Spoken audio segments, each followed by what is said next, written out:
My dear brothers and sisters, Mes chers frères et sœurs, en octobre dernier, le président Nelson a enseigné « C'est maintenant le moment pour vous et moi de nous préparer à la seconde venue de notre Seigneur et Sauveur Jésus-Christ. » Lorsque le président Nelson parle de la seconde venue, c'est toujours avec un optimisme joyeux.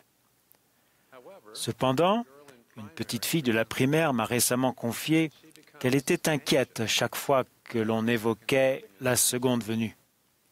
Elle a dit « J'ai peur parce que de mauvaises choses vont arriver avant que Jésus revienne. »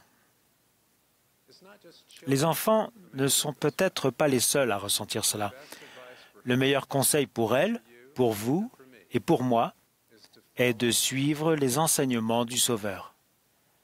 Ces instructions ne sont ni mystérieuses ni compliquées. Lorsque nous les suivons, nous n'avons pas à craindre ni à nous inquiéter. Vers la fin de son ministère dans la condition mortelle, on a demandé à Jésus-Christ à quel moment il reviendrait. En réponse, il a enseigné 3 paraboles, rapportées dans Matthieu 25, et qui parlent de la manière dont nous devons nous préparer à le rencontrer, que ce soit lors de la seconde venue ou lorsque nous quitterons ce monde. Ces enseignements sont indispensables, car la préparation personnelle à le rencontrer est au cœur même du but de la vie. Le Sauveur a d'abord donné la parabole des 10 vierges. Dans cette parabole, 10 vierges se rendent à un repas de noces. 5 vierges sages apportent de l'huile pour remplir leurs lampes et 5 folles n'apportent rien. À l'annonce de l'arrivée imminente de l'époux, les vierges folles partent acheter de l'huile. Lorsqu'elles reviennent, il est trop tard. La porte d'accès au festin est fermée. Pour nous aider, Jésus a mis en évidence 3 aspects de la parabole. Il a expliqué « Et en ce jour-là, où je viendrai dans ma gloire, la parabole que j'ai dite au sujet des 10 vierges sera accomplie. Car ceux qui sont sages ont reçu la vérité, ont pris l'Esprit Saint pour guide et n'ont pas été trompés. En vérité, je vous le dis, ils ne seront pas abattus ni jetés au feu, mais supporteront le jour. En d'autres termes, ils n'ont pas à craindre ou à s'inquiéter, car ils survivront et prospéreront. Ils prévaudront. Si nous sommes sages, nous recevons la vérité en acceptant l'évangile de Jésus-Christ par le biais des ordonnances et des alliances de la prêtrise. Ensuite, nous nous efforçons de rester dignes d'avoir toujours le Saint-Esprit avec nous. Nous devons acquérir cette capacité individuellement et personnellement, goutte à goutte. Les actes de dévotion constants, personnels et privés permettent au Saint-Esprit de nous guider. Le 3e élément mis en évidence par Jésus consiste à éviter la tromperie. Le Sauveur a averti « Prenez garde que personne ne vous séduise, car beaucoup viendront sous mon nom, disant « C'est moi qui suis le Christ », et ils séduiront beaucoup de gens. » Le Sauveur savait que des imposteurs essaieraient de tromper les élus et que de nombreux disciples seraient dupés. Nous ne devons pas croire ceux qui prétendent à tort agir au nom de Dieu, ni nous aventurer dans des déserts métaphoriques ou des chambres secrètes pour recevoir l'enseignement de faussaires. Le livre de Mormon nous enseigne comment distinguer les imposteurs des véritables disciples. Les disciples encouragent toujours à croire en Dieu, à le servir et à faire le bien. Nous ne serons pas trompés si nous demandons et prenons conseil auprès des personnes de confiance qui sont elles-mêmes de fidèles disciples du Sauveur. Nous pouvons également éviter la tromperie en servant régulièrement dans le temple. Cela nous aide à conserver une perspective éternelle et nous protège des influences qui nous distrairaient ou nous détourneraient du chemin des alliances. La leçon essentielle de la parabole des 10 vierges est que nous sommes sages lorsque nous acceptons l'Évangile, cherchons à avoir le Saint-Esprit avec nous et évitons la tromperie. Les 5 vierges sages ne pouvait pas aider celle qui n'avait pas d'huile. Personne ne peut accepter l'Évangile, prendre le Saint-Esprit comme guide et éviter la tromperie en notre faveur. Nous devons faire cela pour nous-mêmes. Le Sauveur a ensuite donné la parabole des talents. Dans cette parabole, un homme donne différentes sommes d'argent, appelées talents, à 3 serviteurs. Il donne 5 talents à l'un, 2 à un autre et 1 à un troisième. Au fil du temps, les 2 premiers serviteurs doublent la somme qu'ils ont reçue, mais le troisième enterre le seul talent qu'on lui a confié. L'homme dit alors à chacun des 2 serviteurs qui ont doublé leur talent, « C'est bien, bon et fidèle serviteur, tu as été fidèle en peu de choses.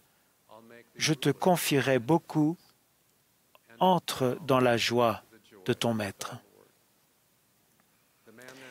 Il reproche ensuite au serviteur qui a enterré son talent d'être mauvais et paresseux. Il reprend son talent et le bannit. Pourtant, si ce serviteur avait doublé son talent, il aurait reçu la même louange et la même récompense que les autres serviteurs. L'un des messages de cette parabole est que Dieu attend de nous que nous magnifions les capacités que nous avons reçues, mais il ne veut pas que nous les comparions à celles d'autrui. Prenons l'exemple de Zusha d'Anipoli, érudit hassidique du XVIIIe siècle. Zusha était un professeur renommé qui a commencé à éprouver de la crainte à l'approche de la mort. Ses disciples lui ont demandé « Maître, pourquoi trembles-tu? Tu as mené une bonne vie, Dieu t'accordera certainement une grande récompense. » Zusha a répondu « Si Dieu me dit « Zusha, pourquoi n'as-tu pas été un autre Moïse ?» Je dirais « Parce que tu ne m'as pas donné la grandeur d'âme que tu as donnée à Moïse. » Et si je me présente devant Dieu et qu'il dit « Zusha, pourquoi n'as-tu pas été un autre Salomon ?» Je dirais « Parce que tu ne m'as pas donné la sagesse que tu as donnée à Salomon. » Mais hélas, que dirais-je si je me présente devant mon Créateur et qu'il dit « Zusha, pourquoi n'as-tu pas été Zusha? Pourquoi n'as-tu pas été l'homme que je t'avais donné les moyens d'être? » C'est pour cela que je tremble. En effet, Dieu sera déçu si nous ne nous appuyons pas sur les mérites, la miséricorde et la grâce du Sauveur pour magnifier les capacités qu'il nous a données. Avec son aide bienveillante, il attend de nous que nous devenions la meilleure version de nous-mêmes.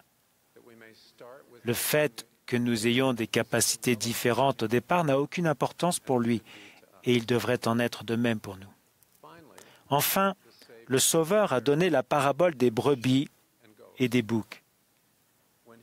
À son retour en gloire, toutes les nations sont assemblées devant lui.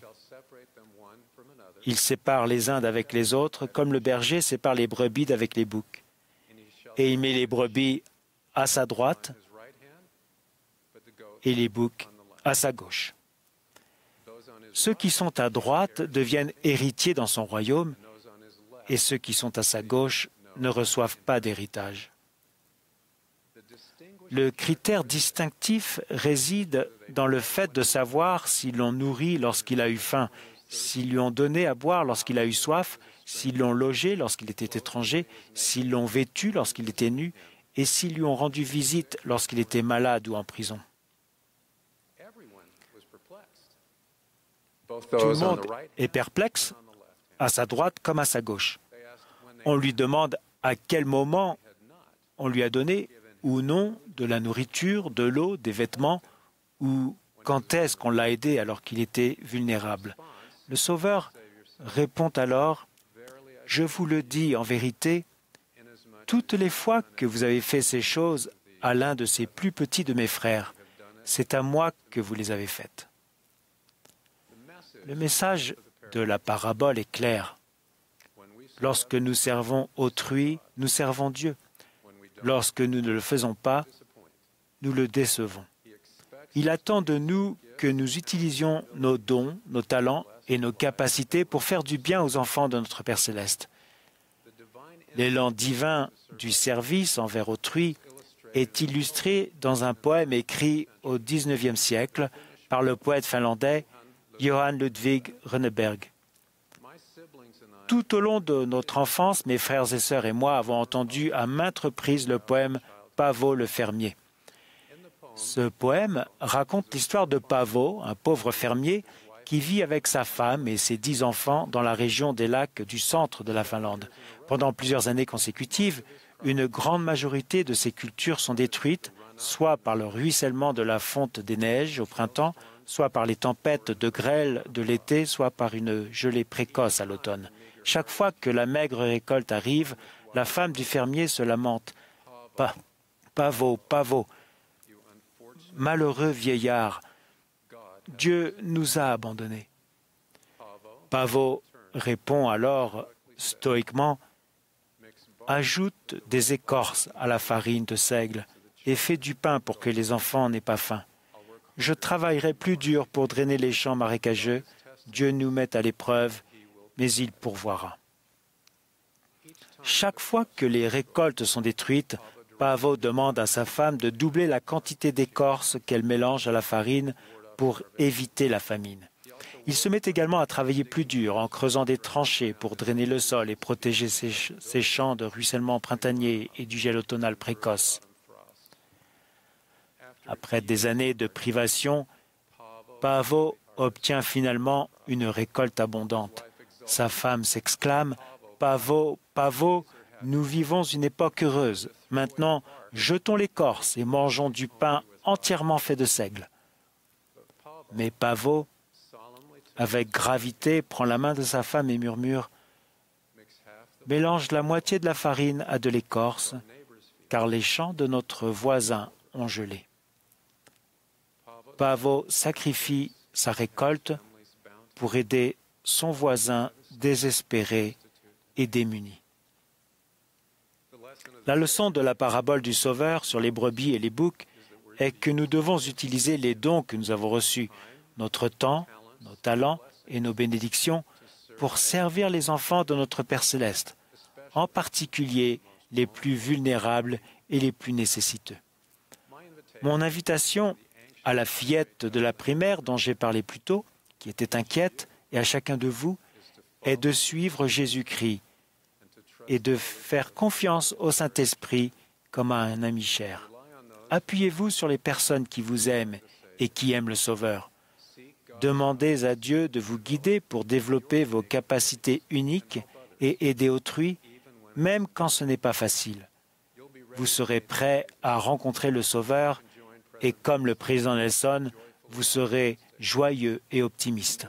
En faisant cela, vous préparez le monde pour la seconde venue de Jésus-Christ et vous recevrez suffisamment d'espérance pour entrer dans le repos et la joie du Seigneur, maintenant et à l'avenir. C'est ce que nous chantons dans l'un de nos nouveaux cantiques. Hosanna, soyons prêts pour ce jour. Nul ne sait le jour ni l'heure où Jésus reviendra, mais il viendra, car c'est écrit. Oh, que nous serons bénis quand notre Sauveur bien-aimé viendra. Au nom de Jésus-Christ. Amen.